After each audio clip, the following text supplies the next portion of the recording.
نحمده ونصلي على رسوله الكريم بسم اللہ الرحمن الرحیم۔ صرف 5 منٹ کا مدرسہ قرآن و حدیث کی روشنی میں 25 ذی الحجہ۔ نمبر 1 اسلامی تاریخ۔ عالمگیر رحمۃ اللہ علیہ کی دینی و علمی خدمات۔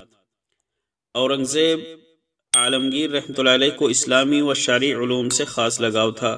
یوں تو ان کے دور میں بہت سے دینی اور علمی کام انجام دیے گئے اور بہت ساری کتابیں شائع کی گئیں۔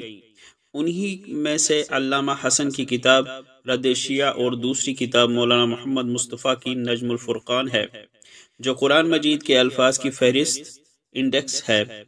اس کے علاوہ ان کا قیمتی کارنامہ یہ ہے کہ انہوں نے ہندوستان کے علماء کی ایک جماعت کو حکم دیا کہ فقہ کی تمام کتابوں سے مسائل منتخب کر کے ایک ایسی جامع کتاب تیار کی جائے جس میں فقہ کے تمام مسائل آ جائیں۔ شیخ نظام الدین کو اس جماعت کا صدر بنایا گیا۔ چنانچہ علماء کی 8 سالہ محنت کے بعد فتاوی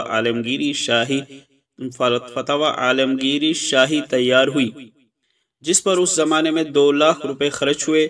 بادشاہ کا معمول تھا کہ روزانہ اس کتاب کا ایک صفحہ شیخ نظام سے پڑھوا کر اس پر غور و فکر کرتے اور پھر علماء کی متفقہ رائے سے اس کو لکھا جاتا۔ حقیقت میں یہ ایسا علمی کارنامہ ہے کہ جس نے علماء و طلبہ کو فقہ کی تمام کتابوں سے بے نیاز کر دیا۔ جب اس کتاب کو عرب علماء نے پڑھا تو اسے بڑی قدر کی نگاہ سے دیکھا اور پھر عرب میں فتاوی ہندیہ کے نام سے اس کو شائع کیا۔ نمبر 2 اللہ کی قدرت۔ عنبر مچھلی۔ سمندر میں اللہ کی بے شمار مخلوق موجود ہیں۔ مچھلیوں کی بھی بہت سی قسمیں ہیں۔ ان میں ایک مچھلی عنبر سپرم ویل بھی ہے۔ وہ اتنی بڑی ہوتی ہے کہ آسانی سے پورے انسان کو نگل سکتی ہے۔ اس مچھلی کے پیٹ سے ایک خوشبودار موم جیسا مادہ نکلتا ہے جسے عنبر کہتے ہیں، جس سے قیمتی دوائیاں اور عطر وغیرہ تیار کیا جاتا ہے۔ جب اس مچھلی کے پیٹ میں عنبر پیدا ہو جاتا ہے تو وہ اسے یعنی الٹی کر دیتی ہے، پھر وہ سمندر کے پانی پر جھاگ کی شکل میں تیرنے لگتا ہے۔ مچھیرے اسے جمع کر کے بازار میں فروخت کر دیتے ہیں۔ اس طرح لوگ اس قیمتی چیز سے فائدہ اٹھاتے ہیں۔ اور اللہ کی قدرت کا کرشمہ دیکھیے کہ جب اس مچھلی کی موت کا وقت قریب آتا ہے تو وہ سمندر سے نکل کر خشکی پر آ جاتی ہے اور وہاں اس کا دم نکلتا ہے۔ اس طرح بغیر کسی پریشانی کے اتنی بڑی مچھلی خود شکار بن کر لوگوں کو خوراک مہیا کر دیتی ہے۔ یہ اللہ کی کتنی عظیم قدرت ہے۔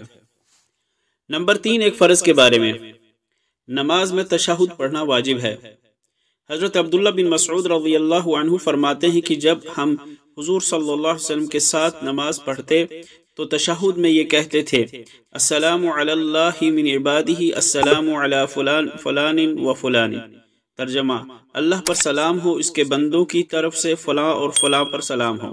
اس پر نبی کریم صلی اللہ علیہ وسلم نے فرمایا: یہ نہ کہو کہ اللہ پر سلام ہو، اس لیے کہ اللہ خود سلام ہے، بلکہ یہ کہو: التحیات للہ والصلوات والطیبات، السلام علیک ایہا النبی ورحمۃ اللہ وبرکاتہ، السلام علینا وعلی عباد اللہ الصالحین۔ جب تم یہ کہو گے تو آسمان پر اللہ کے تمام بندوں کو پہنچے گا، آسمان پر اللہ کے تمام بندوں پر پہنچے گا، یا یہ کہا کہ آسمان اور زمین کے درمیان تمام بندوں کو پہنچے گا۔ اشہد ان لا الہ الا اللہ واشہد ان محمدا عبدہ ورسولہ۔ اس کے بعد اسے اختیار ہے کہ جو دعا پسند ہو وہ کرے۔ نمبر 4 ایک سنت کے بارے میں۔ کثرت سے اللہ کا ذکر کرنا۔ حضرت عبداللہ بن ابو اوفا رضی اللہ عنہ بیان کرتے ہیں کہ رسول اللہ صلی اللہ علیہ وسلم کثرت سے اللہ کا ذکر فرماتے، بے جا بات نہ فرماتے، نماز لمبی پڑھتے، خطبہ بہت مختصر دیتے اور بیواؤں اور مسکینوں کی ضرورت پوری کرنے کے لیے چلنے میں عار اور شرم محسوس نہ فرماتے۔ نمبر 5 ایک اہم عمل کی فضیلت۔ جنت خزانہ۔ رسول اللہ صلی اللہ علیہ وسلم نے فرمایا: لا حول ولا قوت الا باللہ، بکثرت پڑھا کرو، اس لیے کہ یہ جنت کے خزانوں میں سے ایک خزانہ ہے۔ نمبر 6 ایک گناہ کے بارے میں۔ نوحہ کرنا۔ نبی کریم صلی اللہ علیہ وسلم نے ارشاد فرمایا: جو شخص چہروں پر تمانچہ مارے، کپڑے پھاڑے اور جاہلانہ کوسنا کوسے، وہ ہم مسلمانوں میں سے نہیں۔ فائدہ: کسی شخص کے انتقال پر اس کے گھر والوں کا چیخنا چلانا اور جاہلانہ کوسنا جیسے کہ نعوذ باللہ اللہ کو اسی کو اٹھانا تھا وغیرہ وغیرہ کہنا جائز نہیں۔ نمبر 7، دنیا کے بارے میں پچھلی قوموں کی بربادی کا راز۔ رسول اللہ صلی اللہ علیہ وسلم نے فرمایا، یہ دینار و درہم تو ایسے ہیں کہ جنہوں نے تم سے پہلے لوگوں یعنی پچھلی امت کے لوگوں کو ہلاک و برباد کر ڈالا، اور میرا خیال ہے کہ عنقریب یہ دونوں تمہیں بھی ہلاک کرنے والے ہیں۔ نمبر 8، آخرت کے بارے میں ماتحت کے بارے میں سوال ہوگا۔ رسول اللہ صلی اللہ علیہ وسلم نے ارشاد فرمایا، تم میں کا ہر فرد نگراں ہے اور اس کے ماتحتوں کے متعلق اس سے سوال ہوگا۔ چنانچہ امام نگراں ہے اور اس سے اس کی رعیت کے بارے میں سوال ہوگا۔ عورت اپنے شوہر کے گھر کی نگراں ہے اور اس سے اس کی رعیت مال و اولاد کے بارے میں سوال ہوگا۔ خادم اپنے آقا کے مال کا نگراں ہے اور اس سے اس کے بارے میں سوال ہوگا۔ نمبر 9، طب نبوی سے علاج، مریض کو تسلی دینا۔